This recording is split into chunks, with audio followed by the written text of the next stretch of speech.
Welcome to the Near Memo, a weekly conversation about search, social, and commerce. What happened, why it matters, and the implications for local.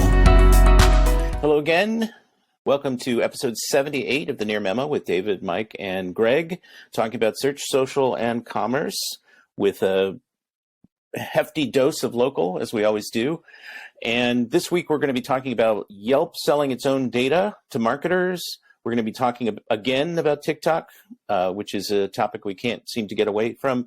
And we'll be talking about what Mike has learned from spending 2 weeks in the Google My Business, Google Business Profile forums, and what he's seeing with review moderation and some of the challenges and problems that are seeming to be exploding there with some of the AI stuff that Google is doing. So why don't we start with you, David, and tell us what Yelp did and what you think about it. So, and as you said, Greg, we're not entirely sure if this is a new offering from Yelp or just a newly publicized offering, but Yelp Knowledge was announced at some point in the last couple of weeks. And the idea is that Yelp is basically turning over its complete data set of businesses, various attributes about each of those businesses to marketers who are selling to largely SMBs. Interestingly, on their homepage, they note that you can also, and at some level, filter by whether a company is part of a national brand or is a franchise, which is an interesting parameter I've not seen in too many other data sets. There are quote unquote competitors to this data that have been around for a long time. So Radius was sort of the first one that I'm familiar with from probably a decade ago. They were bought actually by, I think, a lending company, a small business lending company, if I remember.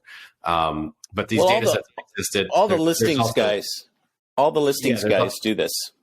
There's also Places Scout and Plepper and tools like that are scraping Google business profiles that are providing a lot of the same information. The couple of interesting things that I think are a little bit unique about this data set, as I mentioned, the first is the association with a national brand or as designation as a franchisee, which I did not see that in the sample data set that I downloaded, but it's possible that it's in some dashboard that you only have access to once you sign up for the full product. The other interesting differentiators, if you will, are Yelp does also include the text of up to 20 reviews for a business, which is not something that's easily accessible on Google. It would take persistent scraping, I think, of a single profile to gather that information.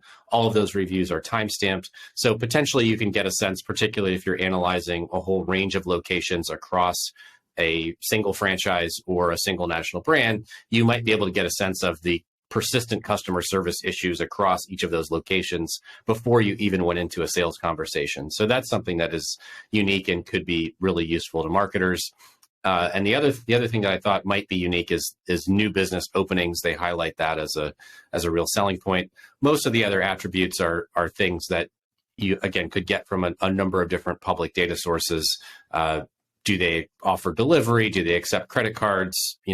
Have they mentioned COVID protocols, et cetera, et cetera? So that's the gist of the product. I haven't gotten a sales email from Yelp yet, which is a little surprising. Maybe my email's been flagged as a, total tire kicker, and they're not bothering to reach out to me. But at any rate, that's the extent of kind of what I saw in the sample data set. Flipping around to what I think of this, it just strikes me as you said, Greg, in our green room, it strikes me as desperate. Yelp is just grasping at every possible revenue straw they can find. It strikes me as exploitative. I mean, Google doesn't do the best job of preventing scrapers from getting this data and using it for sales calls to SMBs.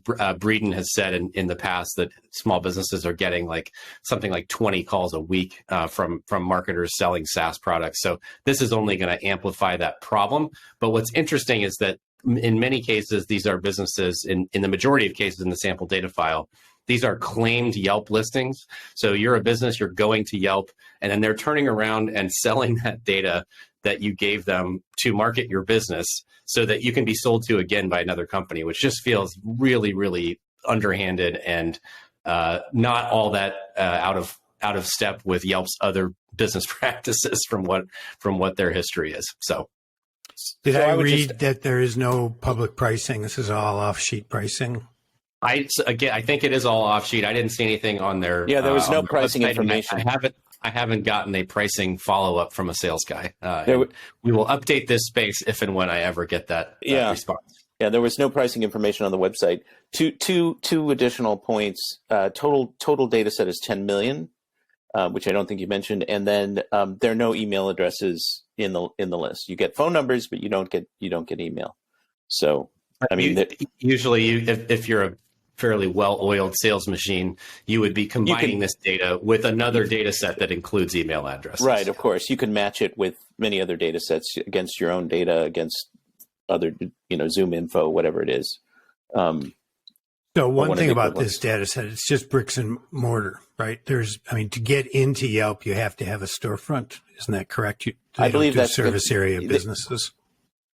Well, that's not, there are plenty of service-oriented businesses on Yelp. Right, but you have to have a physical address. You do have to have a physical address. I don't know what their official policy is, but yes, let's assume that that's correct. So that no more comment on that. That was just a question. That was a question. I mean, it strikes me. I think we talked about this in the pre-talk. They were desperate for some revenue, and it strikes me as that a desperate move for revenue. But I don't know who will buy it. Especially in this economic climate, I feel like this is exactly the kind of line item that you're unlikely to try a new data source if you've already been paying, as you said, Greg, Zoom info, and this is an expense on top of that. I don't think it's going to replace any of these more sort of person-oriented sales lead gen data sets. So I think it's just going to be an additional expense. I think, again, in this climate, as SaaS companies are scaling back sales and marketing expenses, this is the kind of thing that would easily get cut. So. Yeah, when I saw it the first time, I thought, it was like, what else can we sell? It was kind of a function of that kind of thinking, which is unfortunate. Mike, just as a note on the service area side of things, I just did a quick search now, and I do see a service area business in Portland with no address for dishwasher installation, for example. So they may have changed that policy at some point. Okay. All right, so let's move on to you, Mike, and your adventures in the Google Business Forums and what you've learned. So I've spent the last 2 weeks sort of re-engaging with the Google Forums, and it is fascinating because the issues fall into several very limited categories. The primary issue is business suspensions and businesses being either not knowing how to get out of suspension, or if they are suspended and having done all the filing, not knowing what to do next because Google isn't getting back to them, or reviews that are not showing, that are legitimate, that were asked for, and the business learns that they're visible to the poster, but not the business. Those constitute probably 90% of the complaints. And both of those are just interesting reflections of how AI is not working as intended, or maybe it is working as intended, but how it's not really fit for service. Let me just focus on reviews for a second. What happens is a business realizes that they've asked 10 people for reviews. These people get back to them, say they left reviews. Maybe they even send a screenshot. That person goes to support. That business goes to support, and some smaller percentage of them then get told by support that there's nothing support can do. It's working as intended, just an outcome of the way we're processing reviews. The business then comes to the forum where product experts are entitled to escalate if they have the business name and a screenshot of the reviews, and then it goes into a hole. And at the end of that, we might be told that it has been looked at. We aren't told whether the review is surfaced or not surfaced. We're only told that it's looked at, and then we can go back and communicate with the business that Google has reviewed it. And one, I suppose it's good that Google has ramped up against fake businesses, and it's probably good that they've ramped up against fake reviews.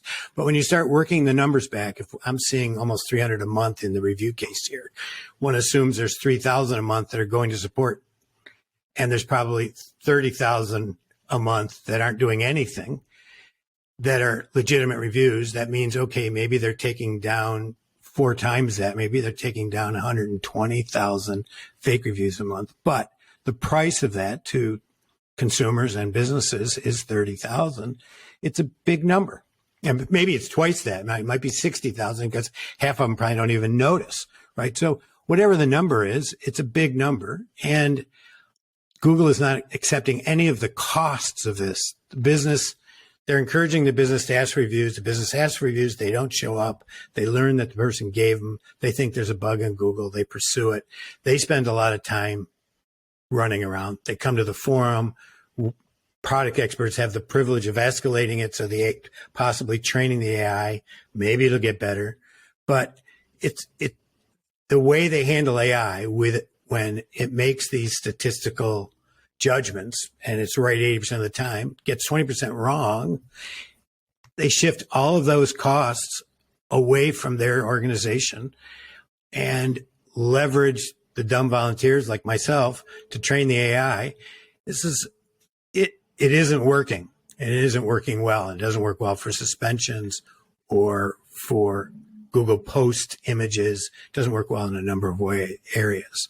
And they don't offer any real way out of it, which is, to me, just sort of shows the downside of this moderation. We all want moderation, but when they moderate at scale using AI without human intervention, the costs are shifted to society, and the costs are high, and it sucks.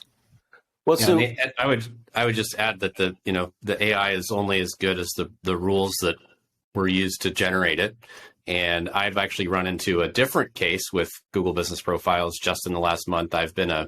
We've had a bulk verified account in GMB for 8 years or something with one of my longtime healthcare clients, major medical center and associated clinics. And for people who don't know, once you're bulk verified, you're supposed to be able to upload new businesses, right? Without any questions. We've kept providers more or less up to date on a monthly basis for several years. And just this month, I ran into this issue for the first time where I uploaded a new set of 40 or so providers, and they all got stuck in processing. And I let that sit for a week or so before trying to escalate it in the forums. Finally reached out to support after not getting any advice there. And the support person said, "Oh, can you show me this physician's name on a wall or this on the storefront of a business?" And it's just the lack of understanding of a very much your money or your life type of query. Like, I know where this is coming from. They don't want fake listings in healthcare, but the reality on the ground at a major medical facility is that not every physician is going to have their name on the front door of the hospital building at which they practice. So the rules are very, very clumsy, and they're not, as you said, Mike, they're just not even really considering the costs, or if they are considering the costs, it's a very callous decision to push them off onto businesses and society. Well, I mean, I don't want to defend Google, but on some level, this is a function of the scale at which they're operating in a kind of blunt instrument approach. They just one size fits all kind of strategy that clearly doesn't work in many of these cases. And there doesn't seem to be, I guess their response would be the AI will get smarter over time and make fewer of these mistakes. But I assume, Mike, you would be skeptical of that. I assume that AI can be better trained and can go from, say, 80% correct to 90% correct, or maybe 95% correct. I don't know what the numbers are. But there will always be in AI, just by the way it works, there will always be false positives. And if there's always going to be false positives, which I believe to be the case, then Google has an obligation to provide an easy path to resolve false positives. And that has to be human curated with intelligence, right? It can't just be a form. Somebody can't just go to support and be told this is the way it is. They have to be able to go and resolve the issue based on not a matter of relevance or AI intelligence, intelligence, artificial intelligence, but on the basis of some reality. And Google has to deliver that at some level. So yes, AI can get better. Yes, it deals with huge scale. But when you look, for example, at the decisions it makes on Google Posts, it rejects posts based on images, and it assigns them the title of racy. One was a political cartoon I saw, too racy. It's a political cartoon. How can it be too racy? Two was a masseuse with hands on somebody's back, too racy. Third was models, too racy. Fourth was three old farts like us, but one was a woman doing a podcast, too racy. And they provided no explanation to the businesses what was going on. So these businesses come into the forum. I have to access the API. It takes a fair bit of time and energy for me to figure out what's going on. It's shifting the costs off without any mechanism for the people who are affected to understand these are innocent bystanders. Maybe they're spammers that are being appropriately suppressed, but meanwhile they're real people and they're being screwed. And so I'm not sure if they're not willing to invest in this, whether they can get good enough that it isn't always painful. Well, luckily, you and others like you who are diligent and have integrity are there to help out these innocent bystanders. I feel bad for them, but it gets old. In many cases, they're ineffective, though, Mike. Yeah, I mean, right. like you said, you're doing your best to elevate these things, and they go into a black hole, and you don't know if they're going to have any impact. And so there is this incredible feeling of powerlessness to solve what should be an obvious problem to anyone who's an actual human. So, yeah. Well. So that brings us to the third and final item today, which is, again, TikTok and sort of TikTok adjacent stuff. If I'm a little out of it today, it's because I was at a conference over the last couple of days. I was at the Associate Customer event in Chicago, which is my first conference since June, I think, of 2021. And definitely it's a little rusty, but I was there moderating some sessions. One on local SEO that was very good with Lily Ray, Ben Fisher, and Cindy Crum. And then a second session, which we're going to talk about a little bit, with Matt Cleary, who's the head of US e-commerce and retail for TikTok. And we were talking specifically about national brands, multi-location brands, and how they should approach TikTok and how they should think about TikTok. And most of the people in the room, it was interesting, there were many, many TikTok users in the room. Many people probably, I mean, I don't want to say that TikTok is only used by younger people, but it skews that way. But there were a lot of younger people at the conference, and so there were a lot of TikTok users in the room. But then when I asked the question about how many people had an official presence on TikTok on behalf of their organizations or their businesses, far fewer hands went up. And the day before, there was a session where one of the marketers on stage said, one of the things we have to resist doing is chasing the shiny new object. And he used TikTok as an example of that, right? In sort of the fatigue that comes with, and now I've got to deal with this next thing and this new channel and this new platform. But Matt Cleary, who was the speaker, as I mentioned, it was very, very good and had a lot of great examples of brands that are doing interesting things on TikTok. And basically, the short version of what he said is, even if you're not on TikTok, your brand is being probably mentioned on TikTok in some capacity, and so you ought to monitor it as a basic matter. And the way you can. They have ads, of course, and they're expanding those capabilities. But there are two primary ways organically to get into TikTok. One is to have your own account as a brand or as a company and produce short videos there. The other is to team up with so-called creators, and they recently introduced a creator marketplace for that, which is more about sort of ads and promotion. But to work with these people who are already talking about the area that you're invested in, or speaking about your company in particular. And so he laid it all out very methodically. And it was a good session. We did talk a little bit. They didn't want to get into any sort of competitive conversations about, TikTok versus Google, which has been the sort of jumping off point for all of this. But he did talk about search behavior on the site and how, in categories like entertainment, travel, restaurants, and beauty and certain other categories. People are coming to do discovery, which is kind of the social media forte.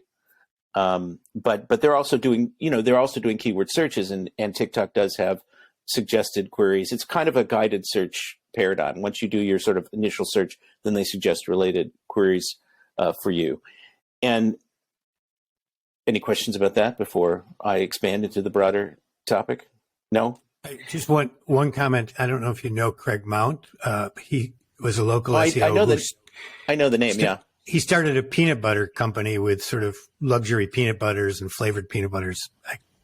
And he started on TikTok and had built a very successful company out of TikTok marketing for the last 2 years. Yeah, that's one of the things that Matt was saying. He was using both sort of enterprise examples and multi-location specifically, and small business examples. And there are apparently a lot of small businesses that have done very, very well focused only on TikTok. And, I don't know, right now there's no sort of TikTok optimization that I'm aware of, although I'm sure that will come. But in fact, Google is trying to index more TikTok videos. So there's that whole conversation, as they do with YouTube. But this is apparently not uncommon. And this is what Facebook used to preach to the world. Oh, here are all these small businesses that have had great success only using Facebook.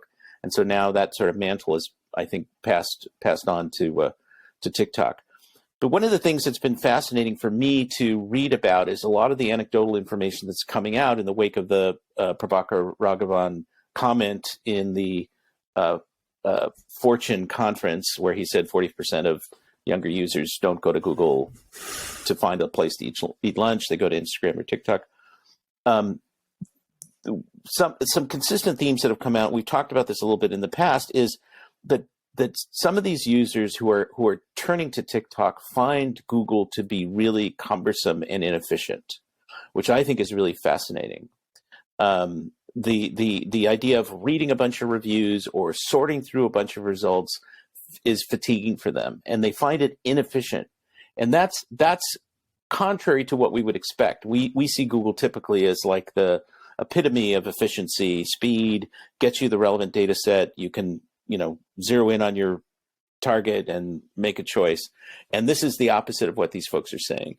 And I find that to be really fascinating. And it's kind of consistent in a way with what you're saying, Mike, is that what you're describing feels, even as the sophistication on the back end gets greater, it feels like there's some sort of breakdown happening right now. This is how it feels to me, that there was this sort of consolidation around Google, and now we're seeing sort of green shoots in other places. People looking for alternatives for privacy reasons, people looking for alternatives because there's not enough information or not the right kind of information on Google.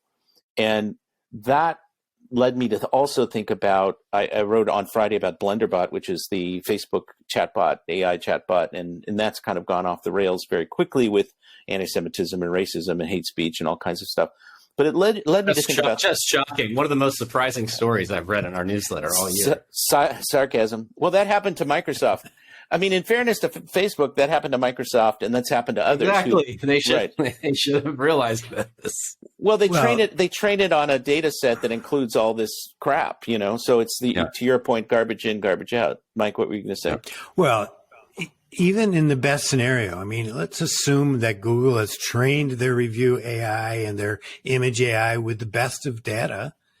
It's still, because it's a statistical process and sort of develops its own internal logic to categorize things, it's still going to have a percentage of error. And that's going to be true in a search engine or a feedback mechanism bot as much as it is in reviews or suspensions. And unless they're prepared to both solve that last 5% problem, maybe 10%, maybe 20% problem, and put human curation in when they can't solve it, it ends up creating problems for society that, whether it's a search engine, an answer engine, or takedown of good reviews or suspensions or not letting new businesses in, it creates a world which is kind of sucky to live in. And I think that the costs to society are really high when it's implemented in that scale without a concern for that percentage, whatever the percentage is, of bad outcomes that are going to happen. Well, I mean, this gets into a sort of a larger philosophical conversation and political conversation about how people are being influenced by misinformation, disinformation. But to the earlier point about AI and answer engines, I mean, one of the things that struck me is that, and we talked about this before we started, is that there were a number of years ago, there were 10, 12 or more so-called Q&A engines or answer engines that were substantially human generated content. There was answers.com and Yahoo Answers and Google Answers in the very beginning, and Amazon had one, and Facebook had one for a time, and Aardvark, which Google bought, Jelly, which was started Jelly was started by BizStone. And the thesis behind all of these is that a human, and this is sort of to your point, Mike, a human is going to provide better information, more reliable information than a machine algorithm.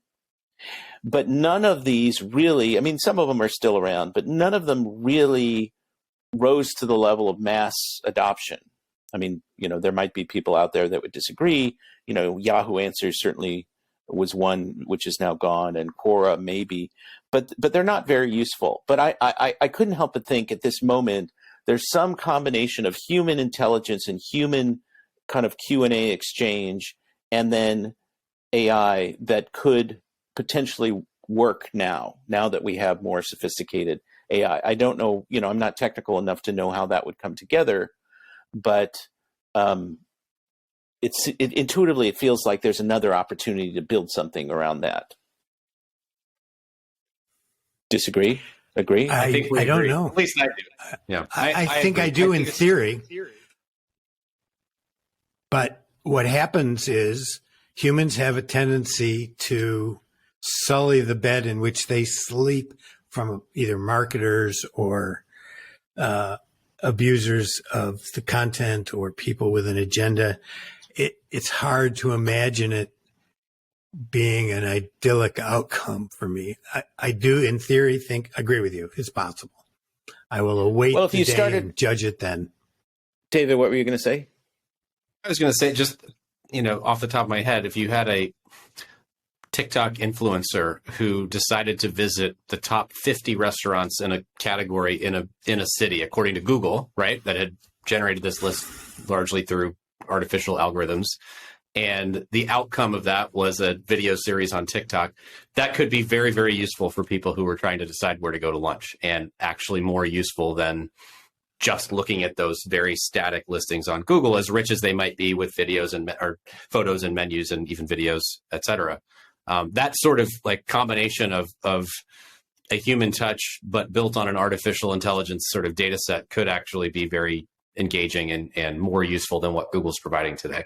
Well, and this is one of the points that Matt Cleary in my discussion with him was making, is that TikTok is really about authenticity. And I mean, these are talking points, but there's also truth to them. TikTok is about authenticity, and it's about kind of human curation. Now, there's a lot of garbage on TikTok, but there are some useful, there is utility there. And so it's a kind of a return to this idea of the human as the source of information. And one of the other interesting things that you see show up in these anecdotal discussions of TikTok as a search alternative to Google is the idea, you know, well, people come back and say, well, there's going to be a lot of disinformation, misinformation, and there already is on TikTok.